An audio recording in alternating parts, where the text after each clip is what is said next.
Hi everybody, it's your friend Daniel Hutchins. We're back again on Comic Book Resources. What are we talking about comic resources? Well, we're going to be talking about Ghostbusters. Something strange in your neighborhood. Who you going to call? Ghostbusters. The invisible man sleeping in your bed. Who you going to call? Ghostbusters. I'm not afraid of no ghost. I'm afraid of no ghosts. I don't see that coming.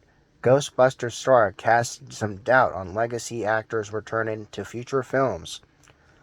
Ghostbusters franchise may be moving forward, but one of its original stars says he and another iconic character will probably not return to the big screen. This is from our friends, the New York Post. But now, because comic book resources was on a fucking lockdown, I gotta sign in.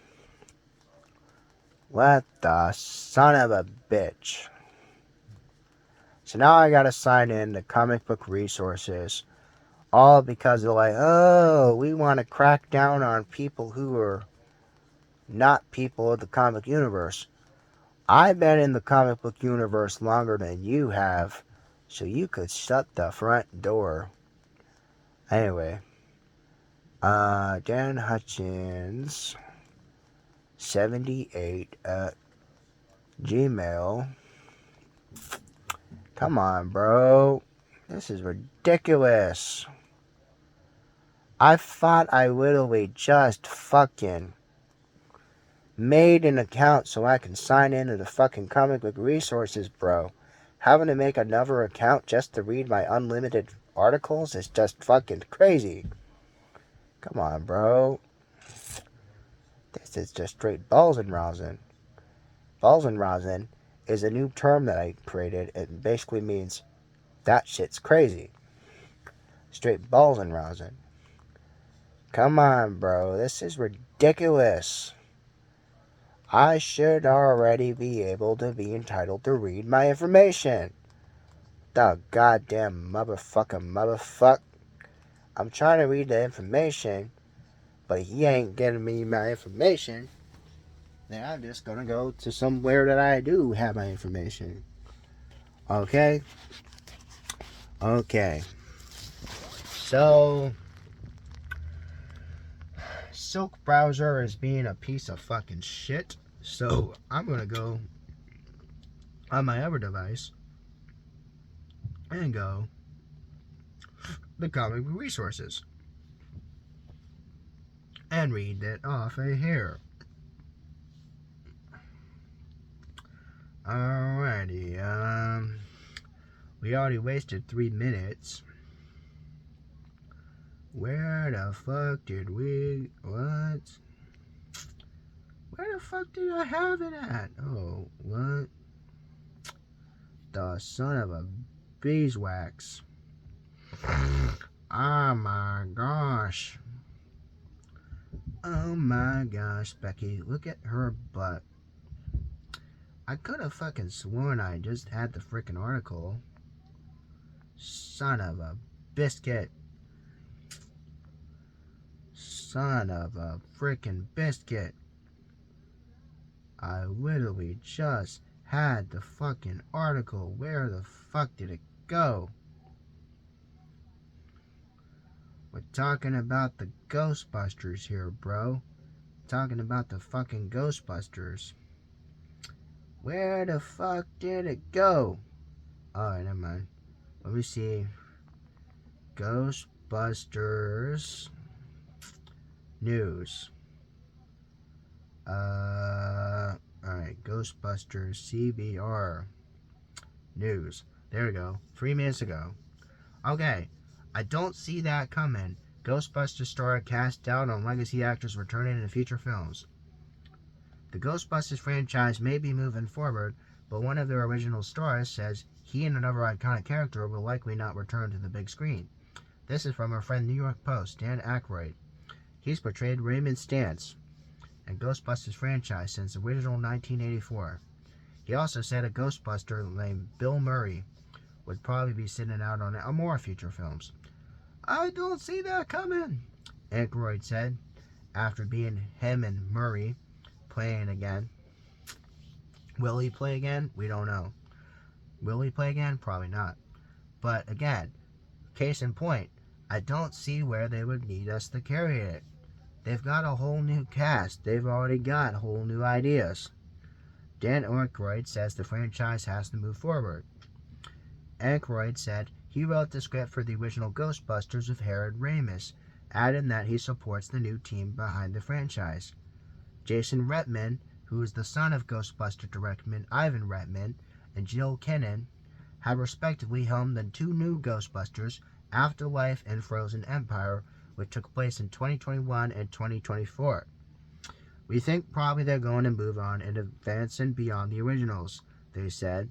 Aykroyd said they did not mention whether or not his co-star Ernie Hudson, who again played Winston, would return for any future projects. Frozen Empire director says there will be more. In October, Keenan, again, directed the co-wrote Frozen Empire, addressed there is more for the franchise. He says, they will be more. He said, there will be more. We are definitely continuing more Ghostbuster stories. Whether you're in them or not, you motherfuck. We're going to still continue Ghostbusters. We are definitely continuing Ghostbusters on the big screen. He said, whether you're in them or not, you motherfuck. These are my words. He then, in Reitman, said, take the responsibility, joy of keeping the flame of Ghostbusters alive. And then again, there'll be more, he says. Aykroyd, Murray, and Hudson had all been part of the last two Ghostbusters. And again, Paul Rudd, Finn Wolfhard, and McKenna Grace, they're 3 years after Ghostbusters Afterlife. They are the new characters, again, that moved out of a fictional town called Somerville, Oklahoma, to New York City. While they also took on a demonic spirit called Garrica, who wants to freeze the entire world, which again was Ghostbusters Frozen Empire, which I saw, and it was awesome. New animated Ghostbusters series incoming. Not only is the live-action Ghostbusters story happening, but a new animated series is happening. It's actually going to be greenlighted by Netflix. Again, it'll be a showrunner of a yet untitled animated series by Sony Pictures Animation. Reitman and Keenan will be executive producers of the anime series. The animated series has not been the first cartoon in the franchise. In fact, the real Ghostbusters aired from 1986 to 1991. In 1997, the show again sequeled and a real Ghostbusters that aired in one season on ABC. The release date for Ghostbusters animated Netflix series has not been announced. However, it's going to be done by Sony Pictures Animation. It'll be 3D animated. And again, it'll be different than the classic 2D series we know from the 80s and the 90s. Again, sourced from our friend Ghostbusters News and New York Post. Okay. Alright. So that's what's going on with Ghostbusters. You want to know what else is going on? I can tell you what else is going on. We're definitely not talking about Martin Scorsese. Martin Scorsese can go fuck himself. Let's go and find something. Okay, what are we going to talk about? Did you guys know that...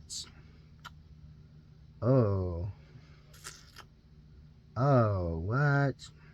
Did you know that there was a system back in the day called the Sega 32X?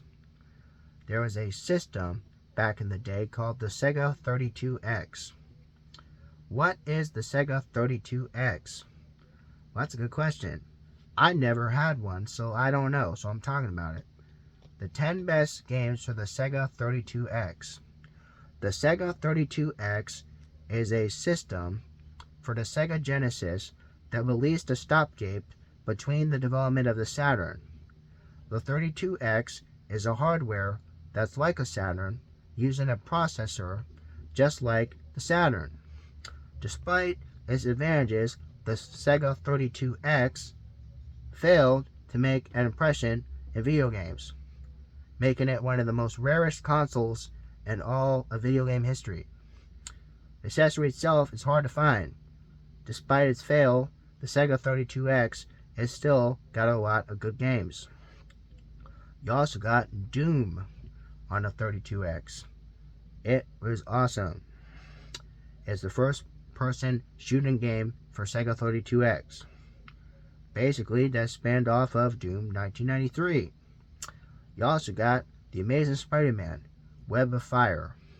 This is also a Sega 32X superhero special. It released in 1996. Obviously, one of the most underrated, most overlooked Spider-Man games of all time. Next, we got the WWF WrestleMania for 32X. And it is cool because it's one of the most underrated wrestling games of all time. Back when it used to be called World Wrestling Federation, not WWE. Back in the 90s, bro. 1995. Primal Rage, 32X, it's all the rage. Basically, it's just a dinosaur game where you get to attack with different dinosaurs. Colibri. Colibri is basically a hummingbird game where you get to fly around as a hummingbird. The idea of flying around as a hummingbird, go okay, then you got Star Wars Arcade. It's the first to be reckoned with. It is the most underrated, most overlooked, one of the worst games on this list, but it's at number 5. Star Wars Arcade for the Sega 32X, released on November 21st of 1994. Basically, Star Wars Arcade basically is based on the original, The New Hope, The Empire Strikes Back, and Return of the Jedi. Again, Star Wars Arcade, 1993. Actually, is released in 1993, but came out again in 1994. One of the most overlooked Star Wars games of all time. Next, we got Metalhead. Metalhead is again a first shooter game. It's a shooter game, and obviously is half mech, half shooter. World Federation established 5 years ago to keep peace on Earth.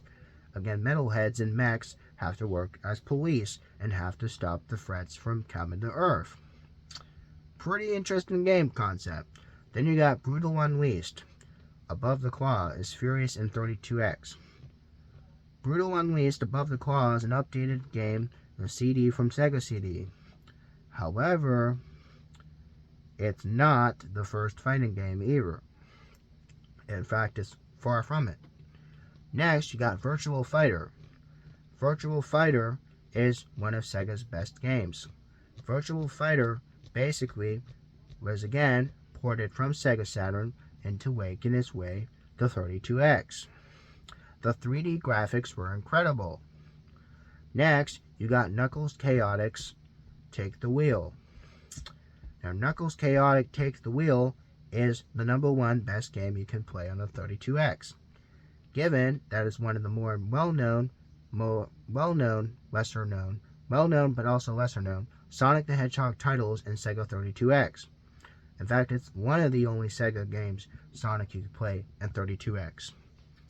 You can play as Team Chaotix, and you can play as Knuckles the Echidna.